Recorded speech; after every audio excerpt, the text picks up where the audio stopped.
It's the Two Strange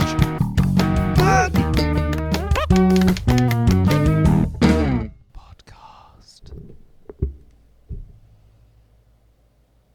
Is this Welcome to Two Strange there Men. There we go. Did I scare you? Do you know what I've...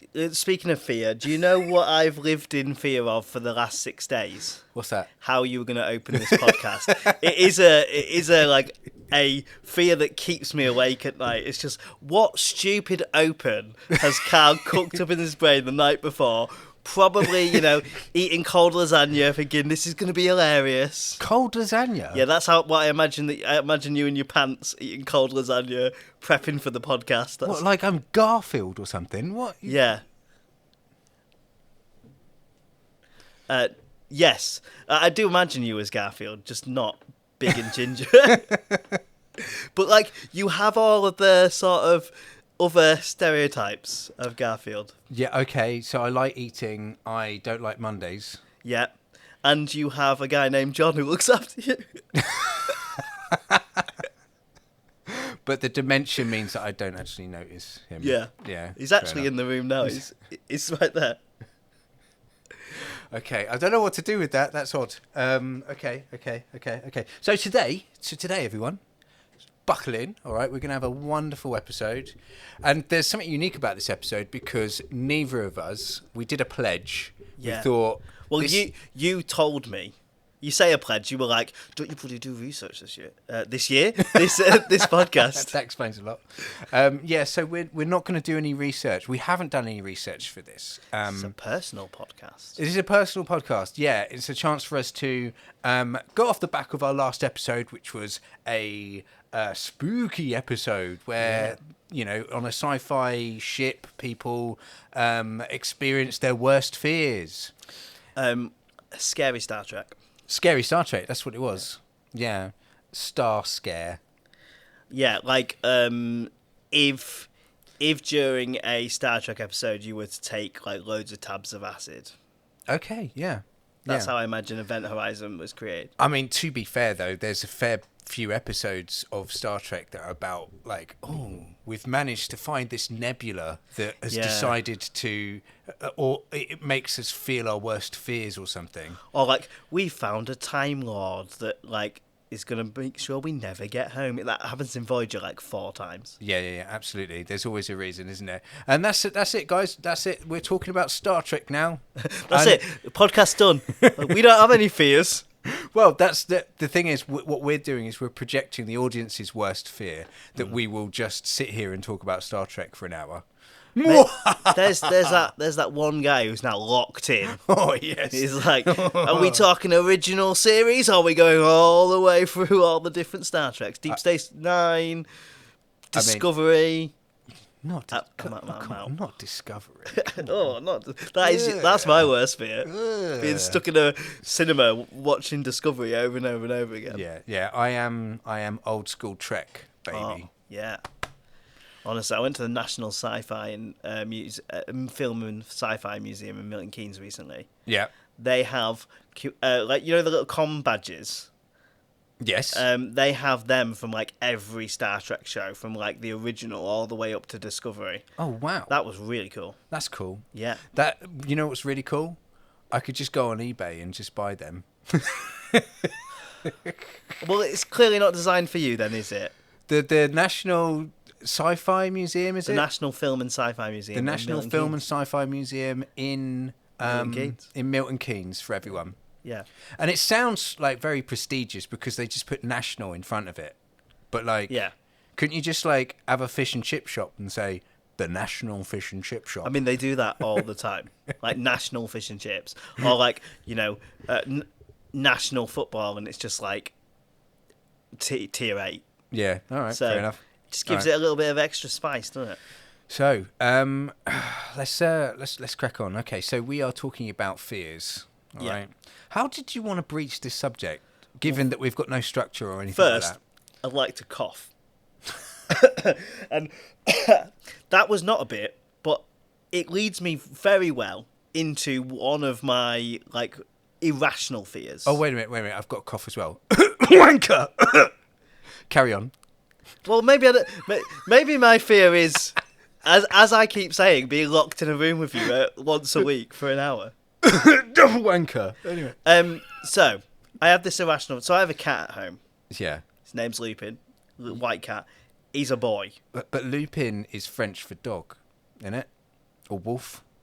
Wolf. Oh, okay. Yeah. And you knew that?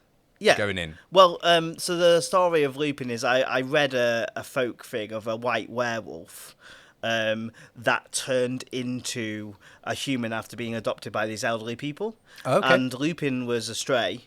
Yeah. And he kept visiting us, and we nursed him back to health because he came with us with like cut on his face, and he was all bleeding. And you see yourself as an elderly couple. and we see ourselves as an elderly couple, and we nursed him back to health, and then he's chose us as his people. So I felt like that was a good Fair enough. metaphor. Sounds good. So, but because of that, I watch him like with a hairball, right? The yeah. if you could see the visuals now, if we filmed this podcast, you would actually see him just go and the eyes go back. But it's pretty visceral. Have you've seen a cat like throw up a hairball, right? Yes, absolutely, I have, yeah. So my fear, after watching him do that several times, is that when I cough, Yeah.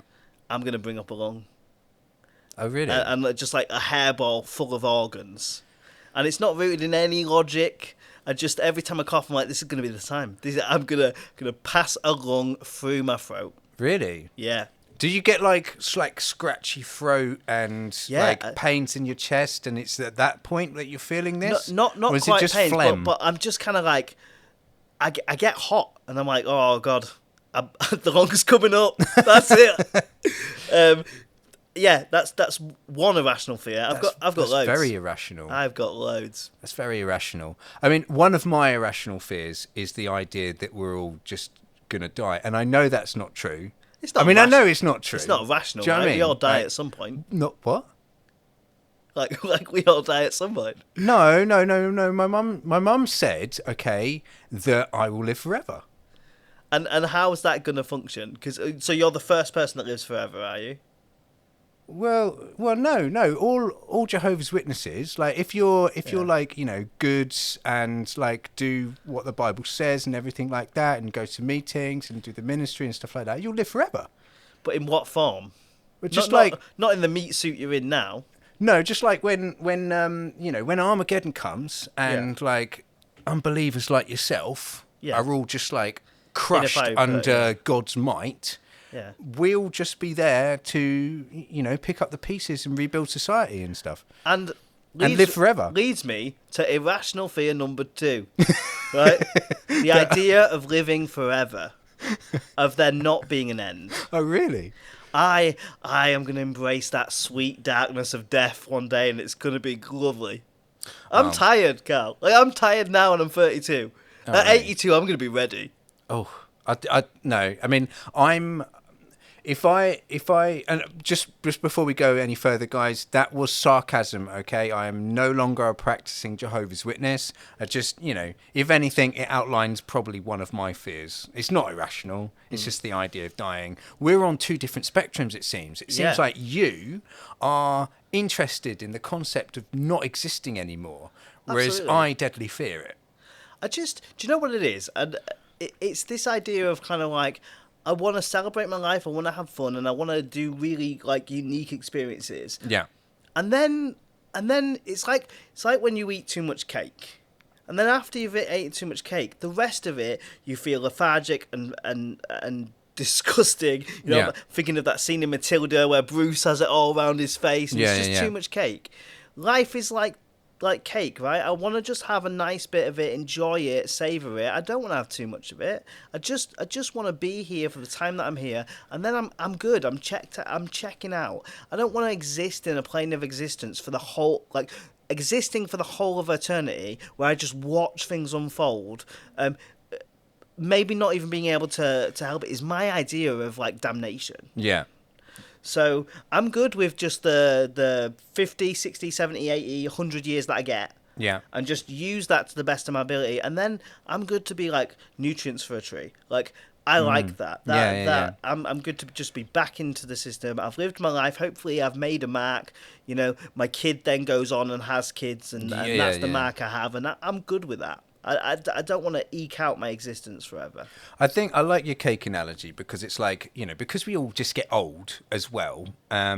It's the idea that like you'd be eating that cake, you'd be constantly eating that cake, and like, you know, as you continue to eat that cake's going mouldy, and you're still eating that cake. Do you know what I mean? Like we age in these bodies, and then at some point in time, I don't feel it now, but later on, I'll be like, oh, do you know what? I'm tired. Yeah, It would be quite nice to just go to sleep one more time. Yeah. But yeah, I don't know. Like, are people in their 90s and like reaching 100? Are they feeling that way? Because they look like they're feeling that way. yeah. But I don't know. I honestly just appreciate that you didn't use the cake analogy and then do an IBS joke, because I really thought you were going to do like an Why? IBS joke. Just like, you know, you're eating the cake and because you're older, you shit yourself. It's like, I'm just channeling what you're usually like. You're being a very different Carl this week. I mean, to be fair, like if I am going to choose between cake and cold lasagna, Yeah. I'll probably choose the cold lasagna because I'm Garfield, it seems. Yeah. I mean, I remember like growing up, we had Garfield books. I would read those. Got them from car boots. That was fun. Yeah, I mean, they're cute, right? Like, Garfield's a cute idea. Yeah, it's been kind of ruined from the films though. Like for a modern audience, it's absolutely just completely fucked. Isn't Yeah, it? yeah. But then again, it's like then you think, okay, so you've got all of these like newspaper cartoons and stuff like that from the 80s and stuff, and there was much superior like ones to Garfield. Like, when you actually go back and look give at me it one. all, it was like proper basic, wasn't it? Yeah, I mean, but all of the ones I can think of at that time are basic. Snoopy. What's the one with the big tiger? That one was amazing. I've read so much of that, Tiger. but I can't remember what it's called. Like little kids, and he's got I an know- imaginary yeah, tiger. I can picture it, but Yeah. I can't remember what it's called. Yeah. Didn't that transition into like being in Dino, and then what was Dennis the Menace on? No, not No. Calvin and Beano. Hobbes. Calvin and Hobbes. Calvin no, and Hobbes. no, it's like a completely American thing. Oh, okay. But if anything, like, you know, I've probably got a fear of what I'm doing with my life at that time. Do you know what I mean? Like, you know, we're talking about like, you know, Garfield being a bit mediocre. Like, is my life Garfield as opposed to Calvin and Hobbes? Do you know what I mean? Like, could I be enjoying my life more? Am I stuck with all of these worries and stuff like that? Is that then stopping me from enjoying my life? So I'm constantly on this I guess existentialist debate in my mind of how I should be acting at that very moment in time. Yeah. Are you not doing that? I used to. Yeah. I used to do it a lot. And then I, as you know, I went and taught in Europe Yeah. over a couple of summers, and it really changed my perspective on the idea of being present in the moment. Yeah. And there's one time I'll always remember, irrational fear number 3. No, there's one time I remember I was going rafting, and I am not a able-bodied man. Yeah. I have like issues with my feet, and I don't have a shoulder blade. Interesting fact. So we were river rafting, and I was really struggling. And like all the kids were doing way better than me, so I was, you know, pretending just to phone it in, but I was not good. I was like dying at the back seat. So we got out. And then there was this little cliff face, and let's kind of like, you know, go up it and then jump off it. I was like, yeah, that sounds good. So I did, and I jumped off it, and I kind of just sank to the bottom, and for like 2 seconds, I thought, this is it. I'm fucked. I'm cooked. Like, I'm gonna die in like this 5 foot water because I can't stand up. Anyway, I swum to the top, swum out of the water, pulled my head, and I was thinking that was terrible. And then, like, just a wave of like euphoria just came, and I was like, that's really cool that I did that. Like, for people in my position with my like disability and with my other disabilities, how many of them jump off cliffs? Okay, we'll do it again.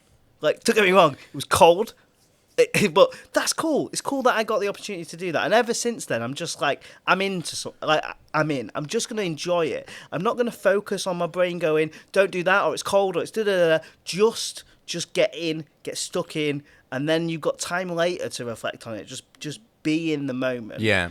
And enjoy it. And I've tried to do that ever since, and just be like, whatever I'm doing, I'm going to try and do it to the best of my ability. We sound like a financial bro podcast now. No.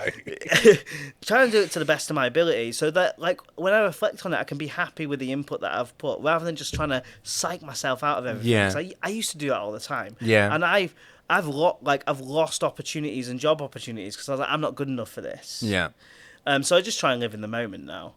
But I mean, like, it's something that's kind of like dictating the way I like deal with things now. I think in a positive way. Like, I'm like you, where I was like that, and I still am like that, but I'm less like that than I was ever. And I don't think it's ever going to be a situation where I can completely just cancel out a certain thought process. You know, it just happens. But like, you know, there's an idea that anxiety is often worries about the future, whereas depression is often worries about the past. You know, obviously that's not fully clear cut or anything like that, but it's an interesting way of kind of like separating the two. And you try to stay within the moment and stuff. Don't know where I was going with that. I have a fear that we will not be successful podcasters. Okay. Well, Yeah. That's an interesting one to talk about on the podcast. I have a fear that it was screaming into the void. Well, I mean, like, you know, I have to edit this podcast as well. Yeah. And so, like, you've got actors and stuff like that go, oh, you know, like, I'm doing my best Johnny Depp impression. Like, ooh, whoa, whoa, whoa, whoa, whoa. Isn't that Elvis? Ain't nothing but a hound dog. That's Johnny Depp. Anyway, so, like certain people like Johnny Depp, Robert Redford, lots of people, they will never see themselves act. You know, once they've done it, they're like, that's it. I'll never look at that again. Yeah. I don't get a chance with this podcast. So, like, I'm constantly... Maybe this is a fear, I guess. But it's just like, I am, like, fixated on how much I am umming and erring in this fucking podcast. And now that I've mentioned it, everyone else will be fixating on how much I'm umming and erring in these podcasts and You've stuff. manifested your own fear there. Yeah, I have, yeah. Because the next time you just take a little... Oh, you're like, fuck, I've done it again. No, I'm constantly doing that the entire time. And like, if I'm getting lost in the moment, then it's totally fine. But like, you know, those episodes where I'm like relying on research and stuff, and I'm trying to get from one bit to another, it's difficult. And I just wonder, is it actually difficult to listen to? I don't know. Well, because this seems to be a bit of a therapy episode, I'm gonna just try and combat every fear for you. Oh, okay. So So you're we've done basically one. saying that I'm gonna have loads of fears. I've got like literally one fear. Like, Oh, well, I've got a fuck ton. So okay. we could be here till like Thursday. yeah. Um, Go on, give me some free therapy. Go but- on. so my sister's been listening to the pod, Yeah. and hi Sarah, and she's been WhatsApping me, Hi, Sarah. and she thinks we're well funny. Oh yeah, that's good. Yeah, she does. Oh yeah, well my sister thinks we're funny, so yeah. And you know what? That's all I care about. yeah. One all right. person's told me All that right. they enjoy it, and she did say that you need to stop, like, talking about horses being like fucking you and getting fucked out. No, but that's She didn't put it like that because my sister's nice, you know. Yeah. She's cut above the line. I'm a bit obsessed with horses. Yeah. I was only obsessed with horses in that one episode, and then if we have an episode about horses, I'll do it again. But it's a bit, isn't it? It's a bit. We talk about like anthropomorphic banging a lot. We do. Yeah. We do, but that again, it's the subject. It's like I was thinking about it today. It's just like it would be really difficult to incorporate a "would you have sex with this thing" bit. Oh no, that's the one. That's the way my brain works. How can I get in? Would you bang a frog into every episode? Yeah. And you know, start throwing me curveballs. Start throwing me topics where it's almost impossible. Who would you shag, Garfield or Calvin? They're both like talking cats. Who would you shag? They have done it. Yeah, well done. And then we segue to something else, so I don't have to answer. Yeah. All right. Fair enough. All right. Yeah. So that was that. That was a thing. So have you done your fears then? Are you? No, I'm just throwing out a fear when it comes to me. Like I said, I've not done any research. I've just got one. I've got And now one. you're like, yeah. Yeah, because here, like, quiet for a moment. The only thing to fear is fear itself. Well, I think I did actually throw up, Yeah. and it's just slid back down with my lung. Yeah, what's that saying that everyone says on films and stuff like that about courage? Go on, what's that one? Courage. Yeah, courage. You know, not courage the cowardly dog, you child. I mean, like courage, as in, you know, facing your fears and stuff. There's like a famous saying that everyone does these days. What is it? Do you know? Do you know what I'm talking about? Okay, so it's the idea that true courage is not the fact that you don't have any fears. It's the fact that you are still willing to face your fears in order to be triumphant in a situation and stuff like that. That's like true bravery and stuff like that, isn't it? I can't think of a single time, because as I said, I've got loads of like fears, small fears, quite big fears. I can't think of a single time where, when push came to shove, I shirked my responsibility. I've always been able to I'm obviously terrified, but I put it to the back of my mind, and I'll this is as personal as I'll ever get on this podcast. Oh, Jesus. So, right. What is that? That's a seatbelt. Oh, okay. The audience is not going to get that. Get strapped in, everyone. Okay, Yeah. That's what Tom's saying. I'm a teacher. Yes. Who is terrified at public speaking. Oh, okay. And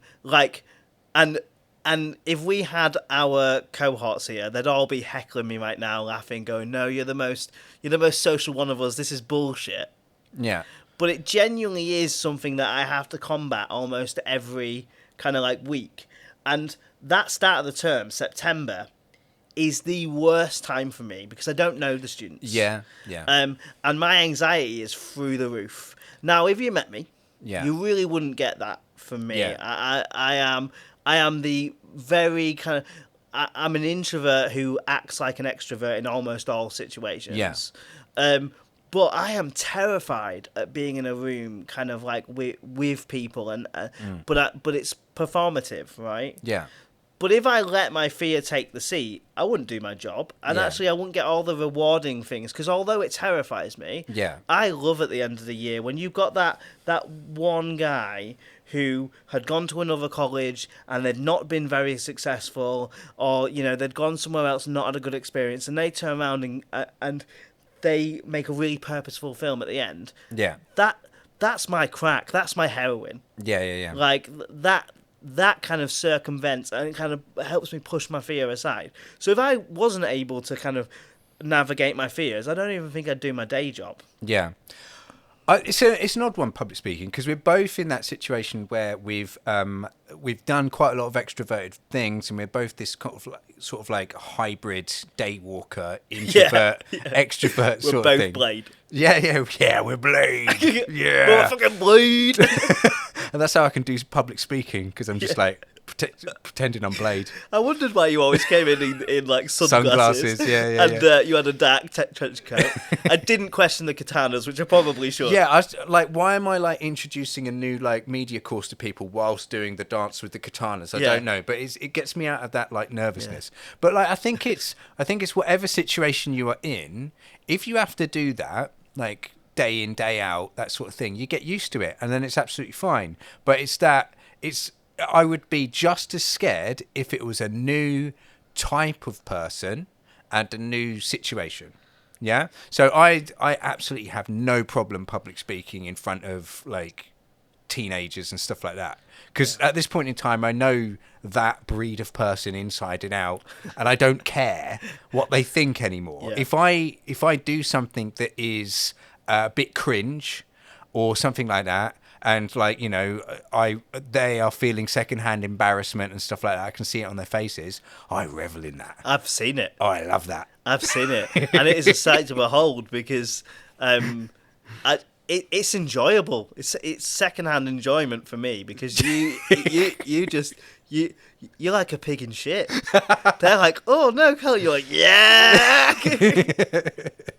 But like, if I was say for example, when it was time to just do my little speech at my wedding day to a very small crowd of like 30 friends and family that I know, friends and family, I know them, because it's that new situation. I was absolutely bricking it. And like all up towards that point in time when we're getting ready for that, that's all I was thinking about. And I could not, for the life of me, like just sit down and just fucking chill out about it. I had a very simple anecdote that I was going to have. And again, it was just, I was scared shitless of it because it was new people. But it even wasn't new people, but it was just that new situation. Yeah. And if I was, say, like doing stand-up comedy, again, completely different. I'd have to do that for quite a while before I would just settle down and do it. Yeah.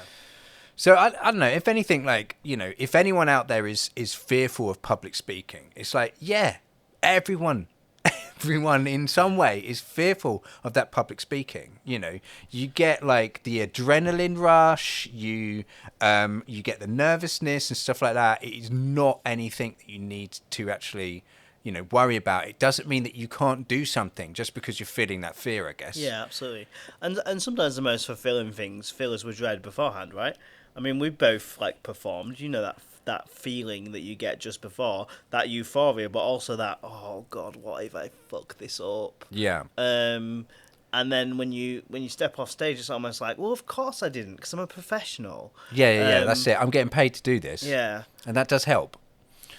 But it's always in retrospect, right? Well, at least for me. Yeah. I always feel those nerves, and then I go on, and then I feel okay, because, you know, like most of the time it didn't go wrong.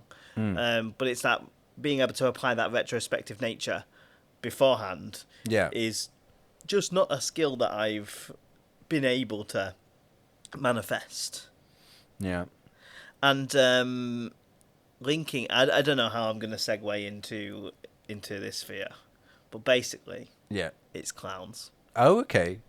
I've never understood this. This is like us watching that horror film yesterday or a couple of weeks ago, and you were saying, oh, it's really scary. I'm just like, no, it's not. Which horror film? Event Horizon. We watched that, and I was just in the podcast like, well, I don't find it scary. I didn't say it was scary. But, you know, all of the marketing was like, oh, this is so scary. It just wasn't. But anyway, clowns. Again, I don't understand it. It feels to me, before you go into it, I'm so sorry, it just feels to me like it became a trend. And like recently, during COVID, in fact, actually, we had the like clowns walking around and stuff like that, looking menacing. And I just kind of feel like then that's like pushed it up a bit. But anyway, you're saying I'm a fear clout chaser. Is that what you're saying? Pussy. Right. Let me delve into some shit, okay? Because I'm feeling attacked. And if you want a clown mask, that's it. I'll be dead. So I think a lot of the time your fear is kind of it's sort of rooted in your early experiences, right? I think trauma. By the time that you're 6 or 8, you've probably established all of your big fears. Yeah. And although I have hundreds of mini fears manifested just through anxiety and just everyday stuff. Yeah. But I would say that clowns is a genuine fear. Okay. And I know the root of it. Okay, go on. And it's my dad's fault. Okay. Right. Because he was a serial killer clown. No, because so my dad is into horror movies and has been for like the longest time. Yeah. And we had a living room, and then we had a really, really small room that just had like a sofa, like a 1-seater sofa and a TV in it. Yeah. And my dad would just basically live in that room. Yeah. Where the rest of us would be in the living room. So I'd sit and watch like SG-1 and Star Trek and Stargate and stuff with my mum in the living room, and my dad would just be sitting in his little hovel watching horror films. Think like tiny little thing, dirty blanket, just watching horror films. And one time he was watching it, and I was really young, and I Tim think Curry. I think that and I think it kind of like grabbed into my psyche, like, because I was walking past, and it was that bit of the drain pipe, like in the original, and I think that just kind of attached. And then as I got older, I was just really weirded out by clowns. Yeah. And I went to like circuses and stuff, and quite a few of the circuses I went to, the clowns were just off, right? Because they were cheap circuses. Yeah. The clowns were just off. So it kind of cemented that. And then when I started to be interested in like documentaries and stuff, I remember watching John Wayne Gacy, and for me that was like confirmation. That was confirmation number one that clowns were perverts and freaks. Is it like a contrasting juxtaposition between like the expression on their faces that's often painted on and whatever it is that they're doing? Yeah, and I mean, I remember going to a carnival and there was a clown there just smoking. And I know it's a bit of a cliche at this point. Yeah. But obviously, it was miserable. Yeah. And I think it is that kind of like not being... And as a kid, I struggled with social situations and being able to read people. I think that just freaked me out, right? And it's just stayed with me. Okay. So I think that's my justification for being like scared of clown. Maybe I'm not scared of like the average clown, just the idea that like Yeah. it is a human under there, and they like it might present itself as all happy, but humans are not always happy, and they're capable of destruction. Yeah. So maybe it's that. Surely this is the reason why they got rid of Ronald McDonald, because like he's not on any of the marketing for McDonald's anymore, and it's just like they came to realise. Have you seen that animation where Ronald McDonald just eats children? It's fucking terrifying. I've seen some crazy Ronald McDonald stuff in the past, like for example the Japanese commercials that uses an awful lot of crazy jump cuts and stuff like that. That's an interesting one. I haven't seen some of those. Yeah, They terrify me. And then that kind of I think links to my biggest irrational fear. Okay. And you're gonna judge me for this, but I don't care. It's out in the open now, and I just want to live my life. Yeah. Right? Clown spiders. Yeah. The what? Clown spiders. I don't like spiders. Okay. I don't think I'm scared of them anymore. But can I like one up your irrational fear and have you consider that at the end of it, doesn't it turn into some sort of spider creature that's kind of got like a clown makeup and shit? Yeah, it does. But I didn't get that far when I was younger. Okay. Fair enough. So clown spiders might be your number one fear. You just haven't witnessed one. Yeah. But anyway, carry on. If a spider was the same size as you and had clown makeup on, yeah, it probably would be. Probably would be a top fear of me. But yeah, do you want to blow up a balloon? Fuck off. Kick it in like one of its legs. Well, like, would it like speak like a spider does? Which I only assume is like. See, I'm a bit scared of that. You should be. I think that like that should be bleeped out because that is just horror porn right there, whatever that was. That spider was saying an awful lot of racist comments. Yeah, almost as bad as the new Kanye West song. We need to get Spider on the podcast. I think we need to get Kanye on. No, we do not. Kanye clown spider. Yeah, awful. With a waffle SS hat on or something like that. Yeah. Now I'm just thinking of racist clown spiders. We can just add to this. We get the ultimate fear. What is the ultimate fear? Exactly. That is really interesting. I feel like we should poll. We should poll. Like we could have like another episode, maybe a Patreon. So we've got two cooking. Okay, we've got God's tier list. Yeah. And what is the actual ultimate fear? So basically, our Patreon is a 2010 YouTube channel. Got to bring it back. Okay. Tier lists somehow. and polls. So linking like the clown thing. Yeah. A fear that I have to run into all the time, and it's quite specific. It's dirty mascots. Dirty mascots? Dirty mascots. So what, like a mascot like with his dick out, like waving it around? No, what are we talking? Not like sexual.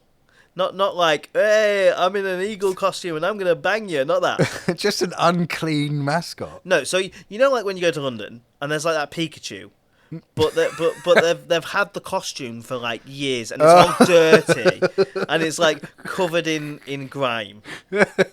That's not fucking normal.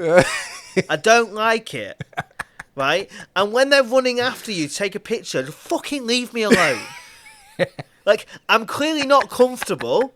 I'm not going to pay you any money. Leave me alone. It's freaky. It's not proportionally right because there's always characters like Pikachu and fucking Lilo and Stitch and Sully from Bright-coloured Monster things. Inc. Like, fuck off. You look weird. You're in dirty costumes. Can you tell that this really like? It's like if Sully from Monsters Inc. has like hit hard times I and is living on the streets. I don't like it. And like my wife thinks it's hilarious. So every time we go somewhere, and now now I'm taking my son to places, and they have like fucking mascots, and they're just a little bit like not clean. Heather thinks it's hilarious to say, "Oh, my husband. He would like a hug. He'd like a hug," and I'm like, "If you come near me, I might fashion a blade out of my hand and stab you." Like, I don't like it. I don't know who's under there. maybe that's it. I don't know who's under there. They're never anatomically correct.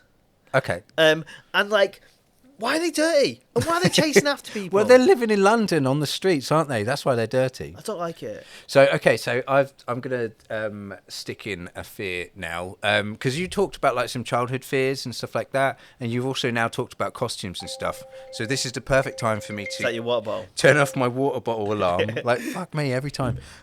So growing up, okay, in the early 90s, there were adverts for a cereal in the UK called Sugar Puffs. Okay, I know where this is going. and there's a young boy who comes downstairs in his white and blue striped pajamas, much like the bananas in the pajamas. But anyway, he comes downstairs and pours himself a bowl of Sugar Puffs and starts eating. And when he eats, he turns into a Sugar Puff monster. So like his skin turns into like yellow fur and stuff, and it breaks out of his pajamas. And it was like Cronenbergian, like David Cronenberg, the guy who does all of the body horror and stuff like that. Yeah. It was a body horror advert. It was like crazy, and I would be unsettled the entire time. And I would hide behind the couch because I was that young with it. And I don't think that stayed with me, but that was a very early fear for me, sort of thing. Do you have the same thing with spiders, right? Because we're both admitting that we're scared of spiders to a certain extent. Now, I'm older now, and I can deal with spiders. I've learned to know their ways a bit more, and so they don't. Do you track them? Do you put like paint marks on, and you're like, it's fucking game time, spider number one. I'm a spider handler, so like now I can deal with it, etc. But obviously, when I was young, when I was my kid's age, like I was like an absolute wreck. But do you feel that maybe spiders kind of fuck with little kids? Like they don't with adults? Because like I never have these situations now as an adult, but when I was growing up, I swear there were times when spiders knew I was scared with them and they were taking the fucking piss with me. Okay, Give me an example. So okay, I'll give you two examples. Okay, so I'm sitting down on my dining room table in my school jumper and everything like that, eating breakfast or something like that, and I see a spider. Spider crawls up other side of the table, and we kind of lock eyes. I'm assuming we lock eyes, and I'm deadly frozen because I don't want this thing to like make any sudden movements and stuff. What does it do? It comes from one side of the table all the way towards me and climbs up my sleeve. Nah. It could go anywhere in the fucking house, and it decides to go directly to my sleeve. And so I am then there instantly like trying to tear my clothes off, trying to hit myself, trying to kill this thing and stuff, and like, screaming. Like that was like, so that was one situation, like that was one example. Okay, another probably very similar sort of time in age and stuff like that. A spider was so I was taking a shit, okay, and then I go, young kid again, and I go to take some toilet roll, and just behind the toilet roll is a spider waiting to pounce, and then the toilet roll pulls it up, so it's just sitting on the top, of the toilet roll, and then after that point in time, it's all a blur. I don't know what happened. Do you know what I mean? But like, You black out and fucking his legs out. I don't know. But do you know what I mean? Like nothing like that ever happens to me as an adult, and like. It used to be that spiders like inhabited this world as characters in my personal horror movie. Do you not have any situations where like that, if you can remember? Spiders kind of leave me alone. Oh yeah. Yeah. Like, obviously, I, locked eyes with them and be like, you better not come over here. And sometimes I verbalised it, like, you fucking crossed that line. Yeah. I don't know what I'll do because I'm scared of you, but, like, it's not going to be good. And that's me banging the table. Yeah. I've never had a spider on me. Never had a spider on you? No. Ever? They don't fucking dare, Carl. That you know. Because I am their fear. They dream of me. Well, yeah, that's the thing. Have you ever taken solace in the fact that they're more scared of you than you are of them? No. No. Yeah, same. But I am their Batman. I am their fear. I am the fear. I am the night. Yeah. Okay. Yeah. I mean, like that's the thing. Like I've had lots of like fears, and I guess like it's always evolving with me and fears. I think like because I thought that I had like conquered my fear of heights and stuff like that. Okay, but when I had children, I kind of feel like these fears come back because of them. So say for example, like I'll go to some sort of tourist attraction where you're climbing to somewhere that's quite high, and I'm unhappy with the safety measures that they've put out. And I will be physically frustrated as I am trying to make sure that my son or daughter doesn't crack their heads open.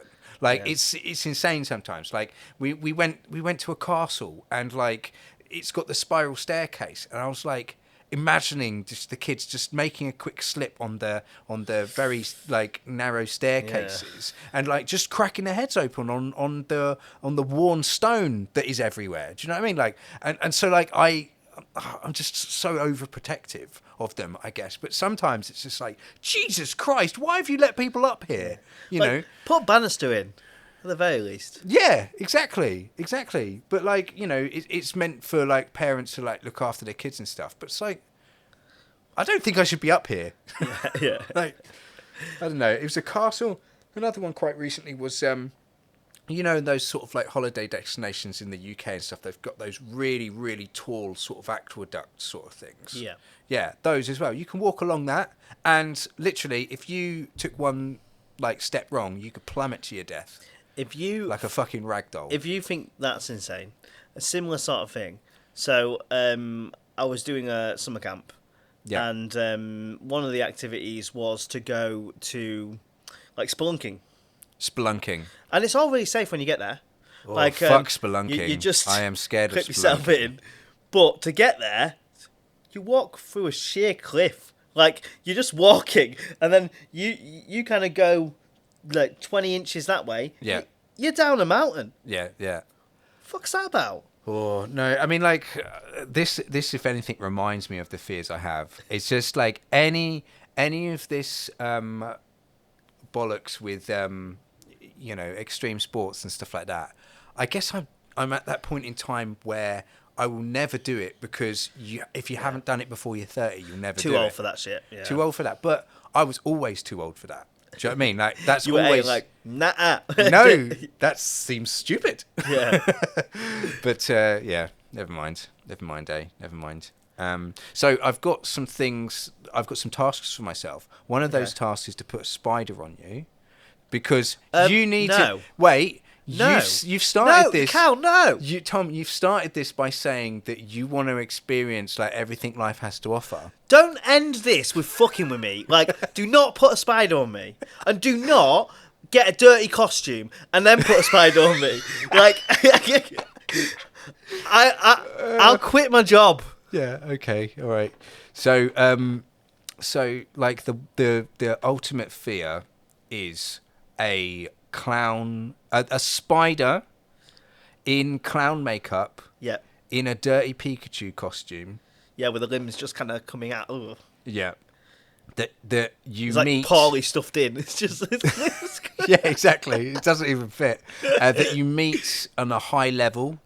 Yeah. Yeah, on a spelunking cave that's really high up in the sky. Yeah. Yeah. For some reason. And it's telling you that you've got 5 days to live. Yeah. I think that's it. In Spider, it's like, what? 5 days? Oh God! Oh. Yeah. Yeah. Okay. Okay. That cannot be the logo for this episode because I'll never click onto it. It is. Absolutely. Okay, It's cool. going to be. Yeah. This one is actually quite easy to work out what to do. Yeah. And I'll just never look at it. Yeah. What click on this one? So here's an interesting fact to think about: is the idea between a fear and a phobia. Yep. Phobia is something that ends up staying with you. So we've actually been talking about phobias, and you have fear. It's like an irrational fear that just stays with you, isn't it? Yeah. That's what a phobia is, as opposed to a fear. What's the most scared you've been in a situation? Is that something you'd like to share with us? A car came swerving in when I was like 18, and I genuinely thought I was going to get hit by a car. That's really interesting. And I was terrified. Yeah. I actually quite recently went jogging at night, and someone tried to fuck with me. And Tried to fuck you? Well, tried to fuck with me with their car. So basically, it's on a quiet road, etc. And they're coming down, and they swerve to the other side of the road to make it look like they're ploughing straight into me, and then they turn. Dickheads. Dickheads, yeah. Absolute dickheads. But I didn't respond because that's one thing that I actually am worried about is the idea that my response rate, like you can say like, oh, I'd be okay in this sort of situation, but if I'm out on the street and then a car's coming towards me, I just freeze. Yeah. And I don't know what it is. Like it's something that we do, like a lot of us end up doing. It's that basic kind of fight or flight thing, isn't it? But it's doing the opposite. It's impeding your flight. It's you get stuck. Like, fight, flight, freeze. Yeah. They just say fight or flight because that's the two actionable ones. That's pretty stupid, though, isn't it? Yeah, but like so is playing dead for possums, and they do it all the time. Is that stupid though? Is that stupid? Yeah, probably not. I mean, like if you were in like a war situation, playing dead, like. I mean, that's why people go around and like stab people with the bayonets and stuff like that in the films and stuff like that. It is stupid then, isn't it? Because they're just going to stab you with a bayonet. Yeah. Might as well be up and But like, what else are you meant to do? Like, do you know what I mean? Like, it's either that or die. There's a slight chance you're going to prolong your life. Until you get to the next battlefield, someone just sticks a bayonet in you. Absolutely. Or you could just like pretend to be dead, but slowly make your way back to Allied territory. Yeah. Or as they like do the bayonet, you just slightly move your ribs out of the way. That's a Key and Peele sketch. Like, like, how would you actually do that? Like, you'd have to just slowly make your way. Suck your tummy in. And then... Suck your tummy in. But trying to get back to Allied territory while you're pretending to be dead. Is that actually a at the Key same and Peele time. sketch where like they try and bayonet and it's just like moving around? Cause Yes, it is. If not, that's really funny. And it's guest starring the guy from Modern Family. Oh, fucking hell. They always get there first. As a German guy. Oh. Yeah. Anyway, what are we talking about next week, my friend? Ravenous. Yes. Are you scared of cannibals? Cannibals, yes. Cannibals, no. Cowables. Yeah, Cannibal cannibals. cows. Thank you very much. Cannibals. Terrifying. Cannibals, nah. No? Nah. But then, like, you say that, but then you've never come across one. There's probably loads of things people are actually fucking scared about. If I turned up at, like, a nightclub and everyone just turned around with blood on the face and they were eating, like, Peter, then yeah, I'd be fucking terrified. But that's when the flight thing comes in. You'd just be like, oh. Well, freeze. yeah, or you then could pretend to be a cannibal as well. You could start eating Peter as well. What a lovely thing to end on. You've got, I mean, that's all I'm saying, guys, is, watch yourselves out there. When in Rome, tuck into a fire leg. Yeah, absolutely. Yeah. Become the cannibal as well, and then you'll be safe. Become the cannibal you are. All right, my battery's about to die, and I think we're done. Okay, and... See you later. See you later, goodbye! Thanks for listening. Here's a disclaimer. We are not experts. We can easily get things wrong in an episode. Our intention is to explore and open up the possibilities for further exploration. Come find us on Twitter, Facebook, Instagram and YouTube. We would love some interaction. Also, if you can consider supporting us on Patreon, that would help a bunch. Search for 2, that's number 2, Strange Men Pod, all one word. Until next time, keep it strange.